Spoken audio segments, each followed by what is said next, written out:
long tripping life. Whisper secrets on the coldest stand. Gotta tell my story with the shaking hand. Mama won't leave out the city glow, but I'm chasing, stopping down the avenues. The God, I feel the fire in my veins. Come on now, let the rhythm call my name. Sing it loud, light it up tonight. We're burning bright under streetlight skies. All the voices rise, raise your hands high. Come on, keep it moving till the morning light.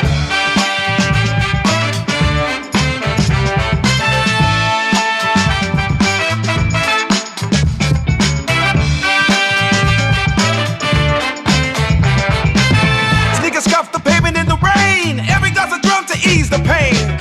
Pass me hope wrapped up in broken dreams. I trade my fear for these fucking schemes. Got a spark better like the darkest block. And a rebel's heart that just won't stop. Feel that pulse beneath the crowded roar. Come on now, let it hit you to the core. Sing it loud, light it up tonight. Yeah, we're burning bright under streetlight skies. All the voices rise, raise your hands high. Come on, keep it moving till the morning light.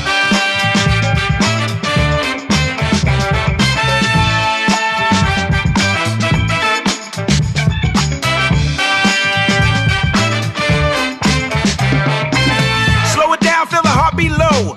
In this hush, like a true soul show. Good God. Whisper praise to the midnight groove. Let your spirit find a brand new move. Breathe it in, let the echoes roam. Every summer's just a stepping stone. Hold the note before you let it fly. They will lift off, reaching for the sky.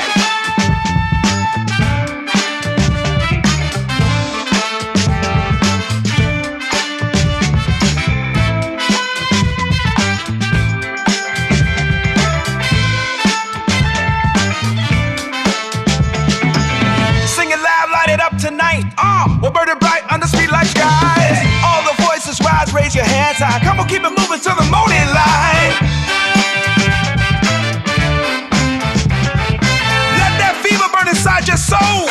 Never let the fire lose control. Yeah, we ride this groove till morning breaks. Come on now, feel every move we make. The air in the south can feel heavy, thick with heat, history and hope.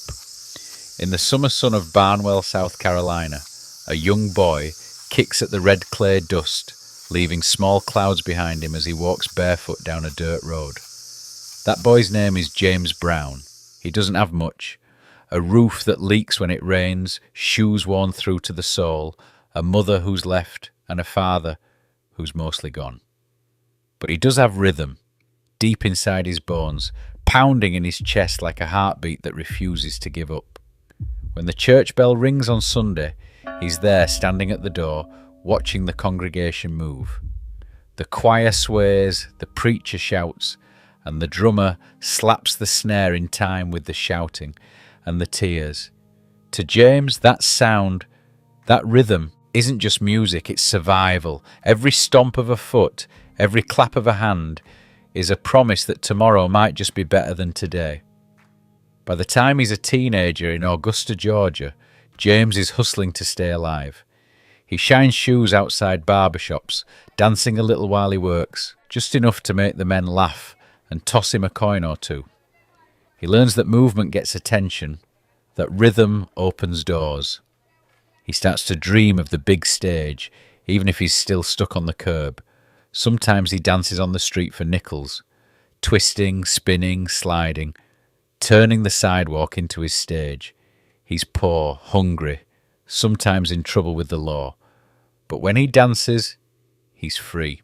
The local church sees that spark. A preacher gives him a pair of old shoes. Another lets him sing with the choir. James finds out he can hit notes like lightning, high, sharp, full of soul. People stop and listen. They don't see the ragged boy anymore. They see something powerful. From that moment, he understands something that will carry him for life. If you can make people feel, they'll never forget you. That fire, born in gospel, hardened by struggle, will carry James Brown all the way from Georgia's dirt roads to gold records, flashing lights and sold-out crowds. The rhythm that started as survival will soon turn into a revolution. But for now, he's still that barefoot boy, standing in the southern heat, dreaming of sound, dreaming of movement, and waiting for the music to call his name. Every legend starts with a small stage.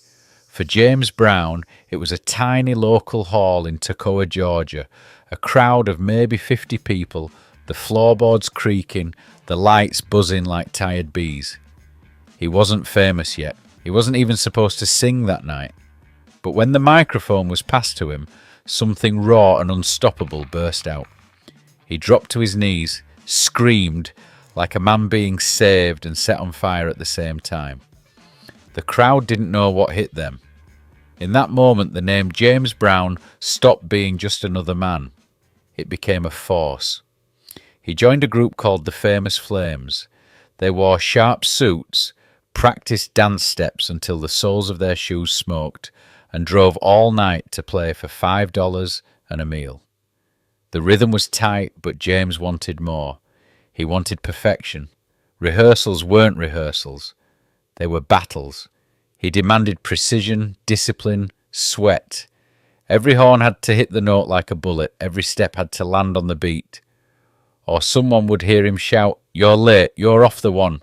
The band feared him, but they also worshipped him. He was their commander, their preacher, their storm. When he said, "Hit me," they hit him. Musically, rhythmically, with every ounce of strength they had left. And then came the song that changed everything. Please, Please, Please. Recorded in 1956, it was desperate, pleading, electric. James dropped to the floor mid-performance, clutching the mic stand like it was the last thing keeping him alive.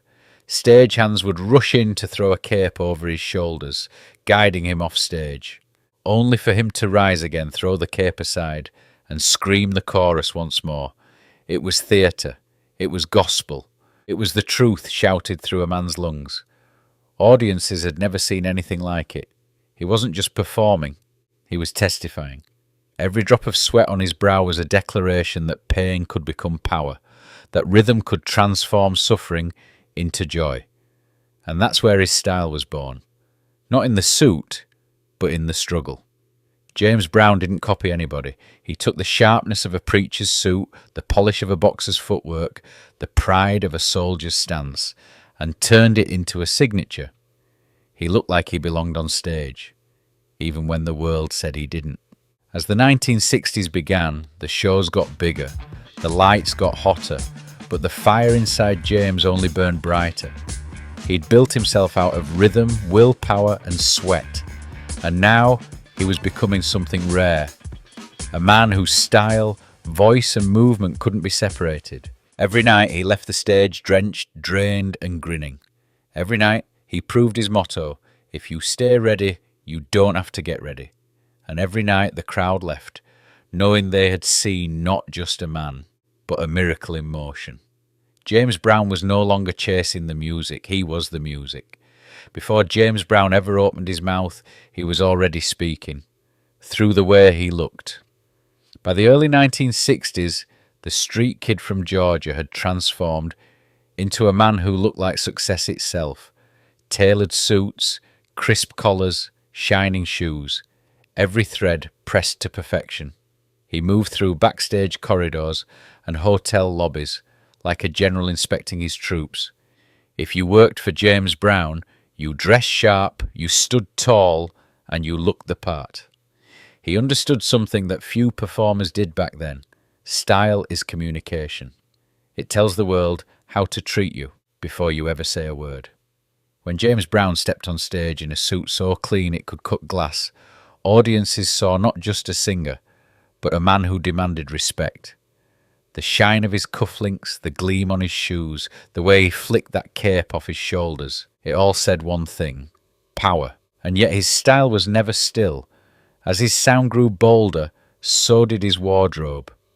The neat suits of the early days gave way to silk, sequins, and rhinestones that caught the light and threw it back in every direction. The stage lights hit his cape and made him glow, half man, half supernova. People talked about the way he moved, but they remembered the way he looked. Every sweat-soaked performance turned his clothes into armour, proof that he'd given everything he had. Off stage he carried that same precision. Perfectly trimmed hair, shining cars, polished rings, he said, When I look good, I feel good. And when I feel good, I make other people feel good. It wasn't vanity, it was victory. For a man who had once danced barefoot for nickels, every suit was a flag planted in the ground. James Brown turned presentation into protest. At a time when the world was still trying to tell black men how small they could be, he refused to shrink. He stood tall in glitter and silk and said, "Look at me." From church pulpits to nightclubs, from Harlem to Hollywood, young men started to walk a little taller, shine their shoes a little brighter, square their shoulders like the Godfather himself. James Brown had shown them that style could be a weapon, a way to say, "I'm somebody," even when the world wouldn't listen. He made confidence look good, and he made good look dangerous. Every time the cape went on, every time it slid to the floor, the message was the same. You can take my sweat, my energy, my voice, but you will never take my pride. By the end of the decade, James Brown wasn't just the hardest working man in show business. He was the best dressed. The man who turned fashion into rhythm, rhythm into confidence, and confidence into revolution. And the next revolution, the one that would change the sound of the planet, was already rumbling beneath his polished shoes. By the late 1960s, James Brown wasn't just chasing the beat, he was rearranging it. He'd taken soul music, cracked it open, and found something raw and primal inside. Something that didn't care about pretty melodies or smooth harmonies. Something that lived in the rhythm, in the one. Most musicians thought of rhythm as background. James Brown made it the main event. He told his band, "Everything starts on the one. Hit it hard, hit it clean, and don't you ever miss it." And so, everything began to revolve around that downbeat. The first thump of the measure. Drums, bass, horns, guitars, voices, all locking into that single, undeniable pulse. It was simple, but it was revolutionary. Funk wasn't polite. It was sweaty, hypnotic, alive. It didn't care about sweetness. It wanted truth. And James Brown became its preacher. He'd walk into rehearsal like a man leading an army, one hand raised, eyes burning, shouting, "On the one!" And when that band hit, it was like the earth itself shifted a little closer to the groove. He stripped the music bare. No filler, no fluff. Just drums snapping, bass popping, horns punching, and that unmistakable voice. Grunts, screams, shouts. All rhythm, all heartbeat. Songs like Cold Sweat, I Got the Feeling, and Get Up. They were written for the body. He didn't sing to the people. He sang through them. Every every good God, every hit me, was a jolt of electricity passing from stage to soul. James Brown had turned the whole idea of popular music inside out. He replaced chords with rhythm, replaced melody with motion, replaced predictability with pulse. And from that pulse, whole worlds were born. Without James Brown, there is no Parliament Funkadelic, no Prince, no Michael Jackson, no hip-hop. His grooves became the DNA of modern rhythm, chopped, sampled, looped, and reborn in every club, every studio, every dance floor on earth. But it wasn't just about music, it was about freedom, about taking the chaos of life, the pressure, and finding a steady beat underneath it all. A beat that said, "We're still here," a beat that refused to stop. And when the world felt like it might fall apart, in cities burning, in movements rising, James Brown stood in the spotlight, sweat running down his face, shouting into the microphone, because the one wasn't just a musical idea, it was a philosophy. The belief that no matter how scattered life becomes, there's always one moment, one heartbeat, one downstroke that holds it all together. James Brown didn't invent rhythm. He just taught the world how to feel it. By 1974, James Brown was no longer just a man. He was a myth. His name meant motion. His music meant power, meant pride. But even legends crave something deeper. And for James Brown, that call came from across the ocean. Back to the land where rhythm itself was born. Zaire, Africa. A country alive with sound. The buzz of markets, the cries of vendors. The hum of drums echoing through warm air. thick with dust and diesel. Kinshasa was pulsing, restless, vibrant, alive, as it prepared for the fight of the century. Muhammad Ali versus George Foreman. The world called it the Rumble in the Jungle. But before the fists flew, the continent would witness a different kind of power. And at the heart of it all, James Brown. When he stepped off the plane, the air hit him, heavy, hot, alive. Drummers welcomed the performers at the airport, their rhythms exploding through the crowd. Brown stood there in a cape and dark glasses, surrounded by thousands of African fans chanting his name. He'd played to kings and presidents, but this was different. This was homecoming, a circle closing. For the first time, he wasn't the outsider. Here, his rhythm didn't need translation. The people understood. The drums, the movement, the call and response. It was all part of a shared language that stretched back centuries. That night, when he took the stage under the African sky, the air was electric. The stadium lights flickered, the humidity hung thick, and the crowd swayed like a single living body. He looked out and saw faces glowing in the dark, young, old, dancing, shouting. And when his band hit the first note, it wasn't just music, it was a reunion. James Brown screamed, and Africa screamed back. His voice, sharp as lightning, cut through the warm night air. Every good God and hit me was answered by a sea of hands rising into the sky. The horns hit, the bass popped, the drums cracked, and for a moment the world felt perfectly in rhythm. There, in that open-air stadium, the son of Georgia's red clay met the ancestors he'd been chasing through every note he ever sang.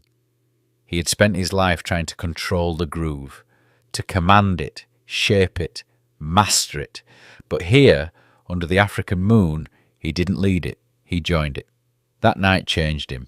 He saw music not as a product to sell, but as a force to unite.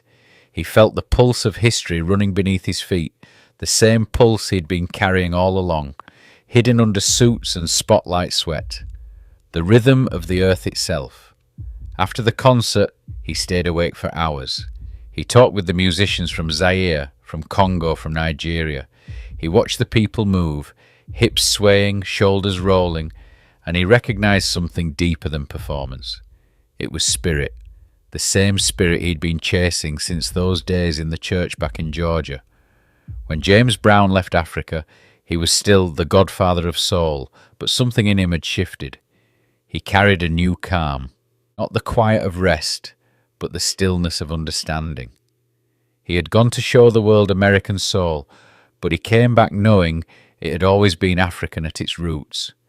From that day on, the beat inside him wasn't just music, it was memory. The memory of drums on dirt, of voices in harmony, of rhythm older than pain and stronger than pride.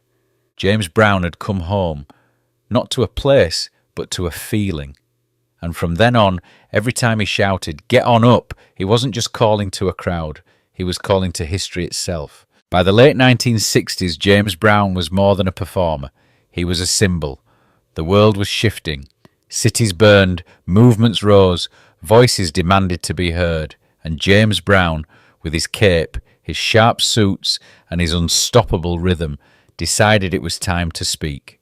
He didn't march in the streets, he didn't write policy, he sang, and in that song, "Say It Loud, I'm Black and I'm Proud," he spoke for millions. It wasn't just a catchy phrase, it was a declaration of dignity. A man who had grown up barefoot on southern clay, who had danced on street corners for nickels, now commanded stages with a simple, undeniable truth. I am here. I am proud. I will not be invisible. The song hit like a thunderclap. Black audiences cheered. Young people stood taller, and the message rippled outward, through clubs, radio, and back alleys where rhythm was the language of survival. Yet James Brown was never simple.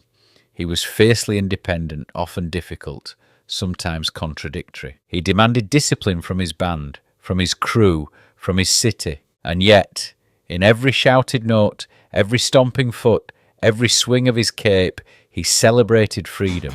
freedom of movement, freedom of expression, freedom of identity. He understood that style, rhythm, and pride were intertwined. When he walked on stage, he wasn't just performing, he was declaring that black excellence could be seen, heard, and felt. Every glimmering shoe, every energetic spin of the microphone stand became a manifesto. James Brown didn't just give his people music, he gave them confidence, he gave them presence, he gave them the courage to move, to shout, to be proud in a world that often told them to shrink. And through it all, he remained human, flawed, complex, hard-driving, passionate, sometimes reckless, sometimes tender, but always real, always unyielding. In that era, when courage was measured in voices and fists and marching feet, James Brown's courage came in beats, in funk, in rhythm, in motion. He made pride feel irresistible. He made power move like music, and he reminded the world, one note, one stomp, one scream at a time, that identity is never something to hide. James Brown had always been about rhythm. Now he was about revolution, not just in music but in the hearts of the people who felt him, followed him, and carried his message forward. James Brown left this world on December 25th, 2006. The news hit like a bass drum, deep, resonant, impossible to ignore. The Godfather of Soul was gone. But anyone who had ever heard a drum snap, a horn punch, or a crowd roar knew he was not really gone. His life was more than music, it was motion itself, in body, in rhythm, in spirit. Every spin on stage, every stomp of the foot, every scream into the microphone had become a language of possibility. He had turned sweat into art, style into declaration, and rhythm into legacy. Artists across generations carry pieces of him. Prince spinning into his heels, Michael Jackson moonwalking across a stage, Beyoncé commanding an arena. They all move with James Brown's DNA in their muscles. Every sampled beat in hip-hop, every funk-inspired riff in pop, every choreographed shuffle in R&B, echoes of a man who taught the world to feel the music before hearing it. But it wasn't just about sound, it was about presence. The way he owned the room, the way he transformed every stage into a battlefield where pride, excellence, and a joy could coexist. He taught performers and listeners that style is soul in motion, that confidence is contagious, that rhythm is life itself. Even in passing, he continues to teach. Every young dancer in a small studio, every street musician pounding out a beat on a tin can, every fan moving to a James Brown groove, they carry him forward. He reminds us that music isn't just something you hear, it's something you live, something that courses through your veins, demands your body move, and lifts your spirit.